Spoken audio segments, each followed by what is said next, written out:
नमस्कार, मैं परमजीत सिंह वधान, सहायक शिक्षक, शासकीय उच्चतर माध्यमिक विद्यालय पागनीसी, विषय शिक्षक सामाजिक विज्ञान, कक्षा 8वीं। प्यारे बच्चों, आज हम इतिहास में पाठ 1 पढ़ेंगे, जिसमें भारत में ब्रिटिश सरकार की स्थापना और विस्तार को जानेंगे। ये जो आप चित्र देख रहे हैं, ये हैं अलेक्जेंडर, जिन्हें सिकंदर के नाम से भी जाना जाता है। सिकंदर मैसेडोनिया ग्रीक का प्रशासक था। सिकंदर द्वारा भारत पर आक्रमण के समय से ही भारत का इतिहास सदैव संघर्ष का इतिहास रहा है। भारत की विशाल संपदा ने कई जातियों जैसे हूण, शक, मंगोल आक्रमणकारियों को प्राचीन काल से ही अपनी ओर आकर्षित किया है। इसका कारण यह था कि भारत देश में धन संपदा सोने चांदी से संपन्न देश था। आक्रमणकारियों में से बहुत से तो आक्रमण के बाद पराजित होकर वापस चले गए अथवा यहाँ के सांस्कृतिक और सामाजिक जीवन में घुल मिल गए। अब इसके बाद क्या हुआ कि हमारे देश में, भारत देश में मुग़लों का भी शासन रहा। तो मुग़ल आक्रमण के बाद भारत में बहुत बड़े भाग पर मुग़ल राज की स्थापना हुई। जब मुग़ल राज की स्थापना हो चुकी थी तो मुग़ल राज्य में भी युद्ध होना संभव थे, क्योंकि भारत में जो राजा थे वो भारतीय थे और जो मुग़ल थे ये खाड़ी देशों से आए थे। तो दोनों के बीच युद्ध हुए, मुग़ल और राजपूत के बीच में, मुग़ल और सिखों के बीच में, मुग़ल और मराठा के बीच में। और मुग़लों के रहते हुए ही यूरोपीय कंपनियों का भी आगमन हमारे यहाँ पर हो गया।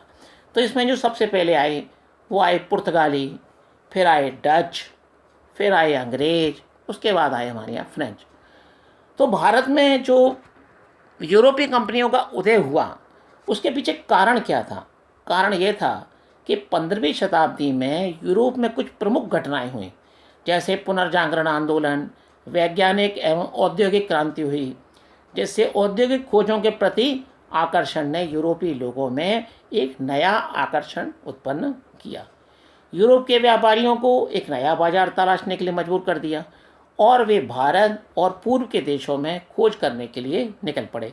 अब वो जब भारत आए तो भारत वो कोई चलकर नहीं आए, ना हवाई जहाज से आए, वो आए समुद्री रास्तों से, नावों में बैठकर, जहाज़ों में बैठकर। तो हमारे यहाँ जो सबसे पहले आया वो कौन आए? सबसे पहले हमने आपको बताया था कि हमारे यहाँ सबसे पहले आए पुर्तगाली। तो भारत में पुर्तगालियों का जो आगमन हुआ तो वास्को डी गामा, ये जो आप फोटो देख रहे हैं बगल में वास्को डी गामा है, तो वास्को डी गामा भारत के पश्चिमी समुद्री तट काली तट में सन 1498 ईस्वी में पहुंचा। उस समय कालीकट के राजा जो थे उनका नाम था राजा जामोरिन। उन्होंने वास्को डी गामा का स्वागत किया। इस प्रकार वास्को डी गामा ने यूरोपीय व्यापारियों के लिए भारत का मार्ग खोल दिया कि अब तुम जाओ वहाँ जाके व्यापार करो। मैं वहाँ पे होकर आ गया हूँ। और जो भारतीय राजा थे, भारतीय राजाओं द्वारा अलग अलग कारणों से स्वागत किया गया। वास्को डी गामा के भारत आगमन से भारत और पुर्तगाल के मध्य व्यापार क्षेत्र में एक नए युग का आरंभ हुआ, क्योंकि वो भारतीय थे, बाहर से आए थे और भारत में जो चीज़ें उत्पन्न होती थी वो ले जाते थे और अपने देश से जो चीज़ें यहाँ हमारे भारत में नहीं पैदा होती उसे दे जाते थे। इस प्रकार से व्यापार चला। तो क्या हुआ, इसके बाद में पेड्रो अल्वेस, जो आप फोटो देख रहे हैं बगल में है, ये भी जहाजी रास्ते से आया। तो ये 1500 ईस्वी में आया 13 जहाज़ों के बेड़े के साथ। पेड्रो अल्वेस भारत पहुँचा। भारत पहुँचकर इसने व्यापारिक कोठियाँ स्थापित की। तो पुर्तगाली व्यापारियों ने भारत में व्यापारिक कोठियाँ बनाई। अब कोठियाँ कहाँ कहाँ बनाई भाई? एक तो बनाई कालीकट में बनाई, एक गोवा में बनाई, एक दमन में बनाई, फिर द्वीप में बनाई, फिर हुगली में बनाई। और इन सब बंदरगाहों पर ही इन्होंने अपनी कोठियाँ स्थापित की। अब आप पूछेंगे बंदरगाह क्या होता है? बंदरगाह वह स्थान होता है जहाँ समुद्र पर के किनारे, समुद्र तट पर जहाँ व्यापारिक जहाज आकर रुकते हैं उसे हम बंदरगाह कहते हैं। इसके बाद क्या हुआ कि हमारे यहाँ पर डचों का आगमन हो गया। डच लोग भी किसी समुद्री के रास्ते आए, क्योंकि यूरोप थे, ये सारे यूरोपी थे, तो ये सारे के सारे हमारे यहाँ आना शुरू हो गए। तो डच जो हॉलैंड के निवासी थे, डचों ने सन 1602 ईस्वी में डच ईस्ट इंडिया कंपनी की स्थापना की। कहाँ पर? भारत में की। व्यापार पर अधिकार को लेकर डचों और पुर्तगालियों के बीच संघर्ष हुए, जिसमें पुर्तगाली शक्ति कमज़ोर पड़ गई। उसके पीछे कारण क्या था कि डचों के पास आधुनिक शस्त्र थे और इनकी सेना थी वो ज़्यादा थी, और पुर्तगाली उस सेना का सामना नहीं कर पाए।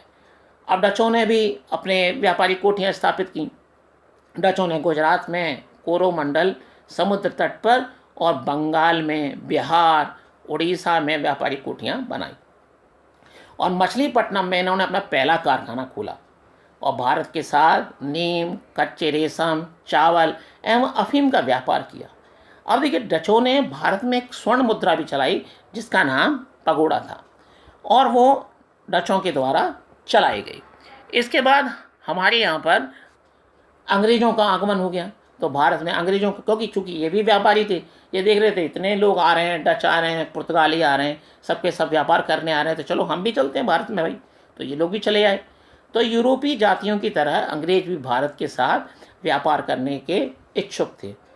अब जब अंग्रेज भारत आ रहे थे तो उस समय इंग्लैंड की महारानी एलिजाबेथ ने क्या किया, 15 वर्षों के लिए एक चार्टर द्वारा व्यापारिक एकाधिकार ईस्ट इंडिया कंपनी को प्रदान किया। ईस्ट इंडिया कंपनी थी एक व्यापारिक कंपनी जिसने भारत में आकर व्यापार करना प्रारंभ किया।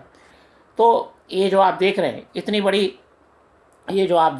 इतनी बड़ी जो बिल्डिंग बनी हुई है, ये ईस्ट इंडिया कंपनी है। यहाँ पर आकर जैसे उन्होंने कोठियाँ बनाई, इन्होंने ईस्ट इंडिया कंपनी बनाई, यहाँ पर आकर इतनी बड़ी बिल्डिंग बनाई, इसमें कारखाने लगाए, ठीक है ना। तो इंग्लैंड के प्रमुख पूंजीपतियों द्वारा ईस्ट इंडिया कंपनी की स्थापना 31 दिसंबर 1600 ईस्वी को कर दी गई। तो इसमें जो पैसा लगाया ईस्ट इंडिया कंपनी में, ये वहाँ के बहुत पैसे वाले लोगों ने लगाया, जिनके पास बहुत ज़्यादा पैसा था। तो उन्होंने वहाँ की महारानी से इजाज़त लेकर भारत में व्यापार करने के लिए अनुमति ली और भारत में ईस्ट इंडिया कंपनी को शुरू किया। तो भारत में जो अंग्रेज़ों ब्रिटिश का जो विस्तार हुआ, उसमें 3 लोगों की मेन भूमिका थी। लॉर्ड वेलेस्ली, लॉर्ड हेजिटेंस और लॉर्ड डलहौजी का बहुत महत्वपूर्ण योगदान था। तो जब ईस्ट इंडिया कंपनी बन गई तो उसके बाद कैप्टन हॉकिंस, ये भी समुद्री रास्ते से जहाजी बेड़ा लेकर सन 1608 में पहुँचे। तो जब ये पहुँचे तो उस समय भारत के जो मुग़ल सम्राट थे वो थे जहांगीर का शासन था उस समय, जिस समय ये कैप्टन हॉकिंस पहुँचे।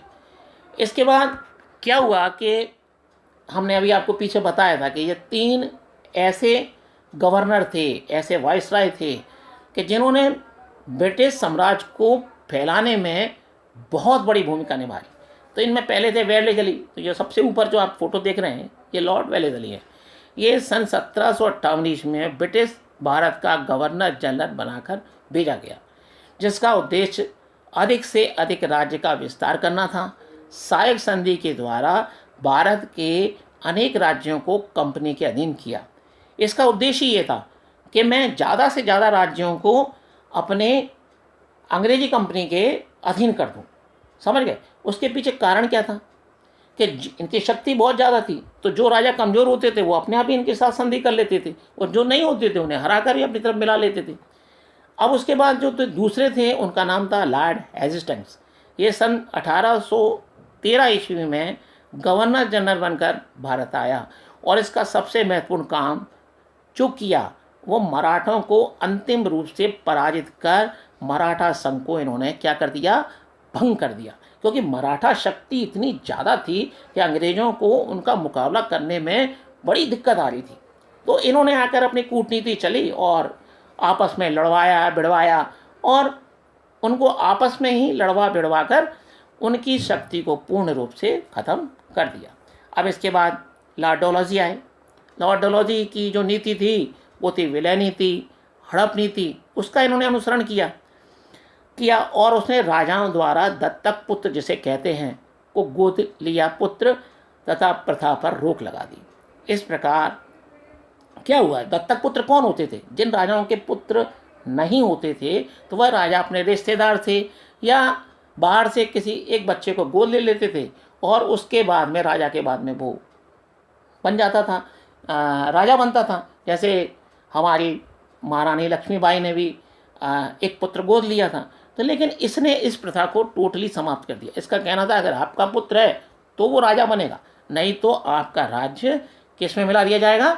हमारे अंग्रेजी राज्य में मिला दी जाएगा। तो प्यारे बच्चों, आज हमने पाठ 1 के कुछ बिंदुओं को लिया और से पढ़ा। ये हमारा भाग 1 था। अब इससे संबंधित कुछ हमारे प्रश्न हैं और उसके उत्तर भी हैं जिसकी तरफ हम ध्यान देंगे। जो हमने पढ़ा उससे संबंधित कुछ प्रश्नों के उत्तर हैं इसमें। जैसे भारत में व्यापारिक कंपनियों का आगमन क्यों हुआ? तो भारत में यूरोपीय कंपनियों का आगमन यूरोप में हुई व्यापारिक और औद्योगिक क्रांति के कारण हुआ। अब इसका जो दूसरा प्रश्न बना वो यह बना कि पुर्तगाल की व्यापारिक कंपनियों ने भारत में कहाँ कहाँ अपने व्यापारिक केंद्र स्थापित किए? तो पुर्तगाली व्यापारिक कंपनी ने भारत में कालीकट, गोवा, दमन, द्वीप, हुगली के बंदरगाहों पर अपने व्यापारिक केंद्र स्थापित किए। इसका जो तीसरा प्रश्न बना वो कुछ इस प्रकार से बना कि भारत में डचों ने किस नाम की स्वर्ण मुद्रा चलाई? तो भारत में डचों ने पगोड़ा नाम की स्वर्ण मुद्रा चलाई। इसका जो चौथा प्रश्न बना वह यह बना कि सायक संधि की नीति किस गवर्नर जनरल द्वारा अपनाई गई? तो लॉर्ड वेलेस्ली द्वारा सायक संधि की नीति अपनाई गई। तो प्यारे बच्चों, आपको ये पाठ मैं समझता हूँ समझ आया होगा और इसका अगले जो बिंदु हैं वो हम अपनी अगली वीडियो में लेंगे। तब तक के लिए नमस्कार।